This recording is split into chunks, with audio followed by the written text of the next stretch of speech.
Dental college में विद्यार्थियों को शिक्षा देने वाली डेंटिस्ट डॉक्टर देवीना खरे को चित्रकारी का ऐसा शौक लगा कि उन्होंने सैकड़ों सुंदर सुंदर पेंटिंग्स की लाइन लगा दी। आश्चर्य की बात यह है कि उन्होंने चित्र बनाना सीखने के लिए किसी को भी अपना गुरु नहीं बनाया, बल्कि स्वप्रेरणा से वह इस विद्या में माहिर हो गई। कहते हैं प्रतिभा किसी को उपहार में नहीं दी जा सकती, वह तो जन्मजात अथवा स्वप्रेरणा से ही व्यक्ति के मस्तिष्क में उत्पन्न होती है। कई बार व्यक्ति को खुद ही पता नहीं होता है कि उसके अंदर क्या प्रतिभा छुपी हुई है, लेकिन प्रतिभाशाली व्यक्ति के यह अनूठे गुण ज़्यादा दिनों तक छुपे नहीं रहते हैं और वह किसी न किसी माध्यम से सामने आ ही जाता है। ऐसी ही एक प्रतिभा से आज हम आपकी मुलाकात कराने जा रहे हैं, जो पेशे से डॉक्टर होने के साथ साथ बहुत अच्छे चित्रकार भी हैं। यह है इंदौर शहर के नौलखा चौराहे के निकट स्थित स्काई हाइट्स निवासी डॉक्टर देवीना खरे, जो अपने परिवार के साथ दिखाई दे रही हैं। इनके ससुर श्री अविनाश खरे सेवानिवृत्त जिला न्यायाधीश हैं। इनके पति वरिष्ठ अभिभाषक अंकित खरे के अलावा इनकी सासू जी और 2 छोटे बच्चों का परिवार है। डॉक्टर देवीना खरे भोपाल के मानसरोवर डेंटल कॉलेज में लेक्चरर के पद पर कार्यरत थी, लेकिन शादी के बाद वे इंदौर आकर बस गई और फिलहाल एक गृहिणी का जीवन ही व्यतीत कर रही हैं।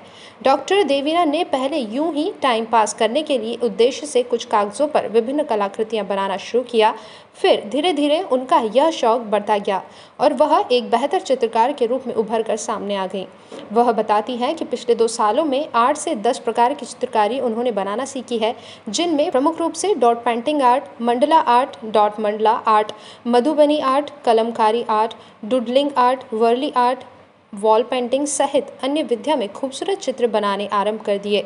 अब तक सैकड़ों मनोहारी चित्र बनाकर उन्हें अपने संग्रह में रख छोड़ा है।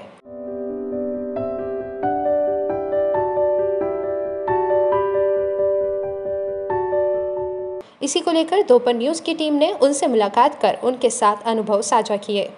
नमस्कार, मैं हूं राजेश पिपलोदिया और इस वक्त आप देख रहे हैं खास कार्यक्रम हमारे मेहमान।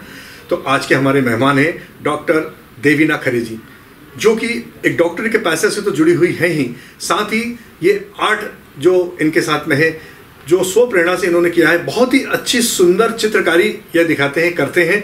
और आश्चर्य का विषय यह है कि इन्होंने कहीं भी कोई कोचिंग या किसी से शिक्षा ग्रहण नहीं की है, बल्कि स्व प्रेरणा से, खुद की ही प्रेरणा से जो इनके दिमाग में आया उसे इन्होंने कागज, गत्ते और यहाँ तक कि दीवारों पर उतार दिया है।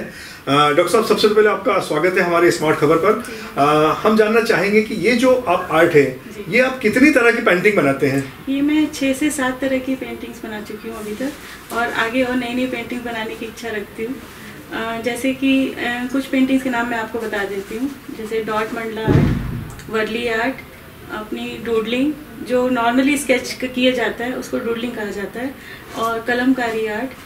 और डॉट मंडला आर्ट में एक होता है प्लेन मंडला और एक होता है बिल्कुल सर्कल, जो डॉट इंस्ट्रूमेंट के थ्रू बनाया जाता है।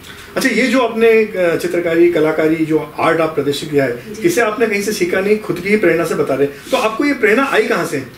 जी सर, ये मैं थोड़ा बहुत सोशल मीडिया के थ्रू कुछ ग्रुप्स में मैंने देखा, उनमें नए नए पेंटर्स की जो पेंटिंग्स थी उन्होंने मुझे थोड़ा अपनी ओर आकर्षित किया। मैंने कहा चलो ठीक है, मैं भी बना के देखती हूँ। मेरा शौक तो शुरू से ही था, लेकिन मैं इसको इस स्तर पे कभी बनाने का मैंने भी सोचा नहीं था। तो यह शौक कितने दिनों से है? ये शौक लगभग सर 2 वर्षों से है। अच्छा, इस दौरान आपने कितनी पेंटिंग बना ली, कितने तरह के डिजाइन है आपने? जी, मैंने 100 से अधिक बना चुकी हूँ। अच्छा, मुख्य रूप से जो आप उपयोग करते हैं किस आर्ट का करते हैं, जैसे थोड़ा आप हमारे दर्शकों को भी बताएंगे कि कौन सा आर्ट है और उसे क्या कहते हैं? जैसे उदाहरण के लिए ये जो सामने अब रखा है, इसे क्या कहते हैं? ये है डॉट मंडला। ये मैंने एक ब्लैक कैनवास पे बनाया है और इसके लिए मैंने एक्रेलिक कलर्स का उपयोग किया है। और ये जैसे मैंने स्केच किया है श्री कृष्ण भगवान की फोटो, ये इसके लिए मैंने ब्रश पेन का उपयोग किया है। इसे क्या कहते हैं? ये सिंपल स्केचिंग कह सकते हैं इसको। और जैसे वो सामने रखा है, हाँ जी, ये मैं आपको बताऊँ, ये है कलमकारी आर्ट।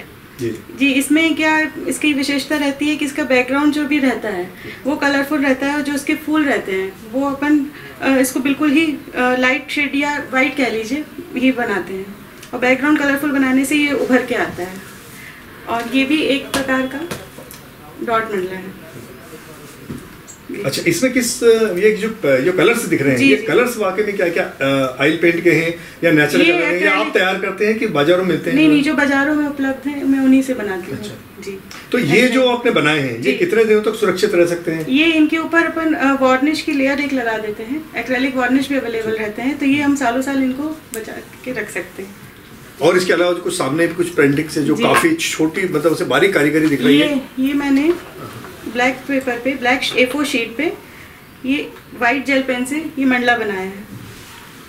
अच्छा, मंडला क्यों कहते हैं इसको? इसके पीछे कोई नहीं, ये बेसिकली बहुत पहले जो मंडला आर्ट था जो घरों घर में बनाया जाता था, उसी का थोड़ा मॉडिफाइड फॉर्म है ये। और ये है मधुबनी स्टाइल, मधुबनी जो कि मोर बना हुआ है, काफी बहुत सुंदर। ये बिहार के तरफ ज्यादा फेमस आर्ट है मधुबनी में, ये चित्रकारी, ये और ये। अच्छा, ये जो आपने ऑयल पेंट से तो बनाए हैं, ये क्या धागे से या और किसी वस्तु से भी तैयार किए जा सकते हैं? हाँ, ये कई बार देखने में आता है। जी, ये धागे से भी उपयोग, इसको बनाने में उपयोग लेते हैं, और इसके साथ ही साथ ये ज्यादातर पेंट के थ्रू इसका इस्तेमाल किया जाता है ज्यादातर। तो ये सभी जो आप कागजों पे उतारते हैं, इन पे अगर वो जो वार्निश वगैरह आप उपयोग कर सकते हैं तो उसको, ये हम कागज पे, कैनवास की ऐसे बोर्ड्स पे जी ही हम वार्निश, कपड़ों पे नहीं होता। अच्छा जी, और ना ही पेपर पे। और इसे सुरक्षित रखने के लिए फिर पेपर पे करने के लिए फ्रेमिंग आप यूज कर सकते हैं जी, या लेमिनेट करा सकते हैं उसके। अब चूंकि आप डॉक्टर हैं और आपको अपने डॉक्टरी पैसे से स्वाभाविक है कि काफी व्यस्त शेड्यूल रहता है, तो ये सब चीजें करने का समय कैसे क्या मिल गया आपको? नहीं सर, मैंने ना बच्चों के कारण अभी अपने डेंटिस्ट्री से थोड़ा ब्रेक लिया हुआ है। मैं इसके पहले मानसरोवर डेंटल कॉलेज भोपाल में एज अ लेक्चरर थी शादी के पहले, और शादी के बाद जब मैं इंदौर आना हुआ तो मेरा फिर थोड़ा समय का रुझान घर की तरफ ही रहा, और उसके बाद अब मैंने, जब मुझे खाली समय मिला तो मैंने अपने शौक को थोड़ा बढ़ाया। परिवार में आपके कौन कौन लोग हैं? जी, मेरे हस्बैंड, मेरे ससुर जी, फादर इन लॉ, और मेरी सासू माँ मिसेज आशा करे, और मेरे 2 बच्चे। अच्छी बात है। तो हम आपको बहुत बहुत शुभकामनाएं देना चाहेंगे आपके इस आर्ट के लिए, और दुआएं करेंगे कि आप इसमें और विधा में आप पारंगत हो और आपका नाम काफी हो। और दर्शकों से भी निवेदन है कि यदि आपके पास में इस तरह की कोई कारीगरी हो, इस तरह का कोई शौक हो, और यदि आपके यहाँ भी कोई कलाकार है तो कृपया हमें बताइए, हम निश्चित उन्हें भी मंच प्रदान करेंगे ताकि उनकी यह कृति भी आगे तक जाए।